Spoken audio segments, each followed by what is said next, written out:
لاكتوز فري ميلك. لا ده صفر، ده سبوبة. ها، اللبن قمر. حقن التخسيس زي مونجارو وساكسندا. ده حسب الاحتياج، فهنقول 5. يعني لو انت محتاج حقن التخسيس هيعمل معاك نتيجة حلوة جدا، بس ده بعد 3 ل6 شهور محاولات مستمرة ومضنية للتخسيس بدون حقن التخسيس. اليوم الفري. لا ده اليوم الفري ما هتيجي جنبه خالص. منين ما تبقى حابب انك تاكل وجبة بره الدايت بتاعك او بره النظام كلها، لكن اشمعنى اليوم الفري الكيتو.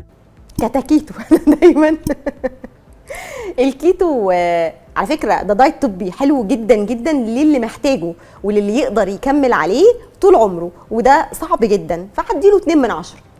الصيام المتقطع. الصيام المتقطع قمر للي بينفذه بشكل يعني وسطي، فهنقول 7 من 10، و10 من 10 لو بتصوم 12 ساعة بس ومنظم أكلك. كبسولة المعدة. لا ده معدة أنا 0. ما بحبهاش إلا في حالات الاستعداد لجراحة سمنة، حاجة يعني طارئة، يعني الدكتور هو اللي بيطلبها، لكن للتخسيس 0.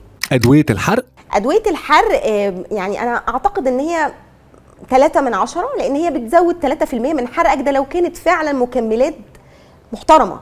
لكن طبعا في أدوية حرق بتحرق الدم، دي تحت الصفر، ما لناش دعوة بيها.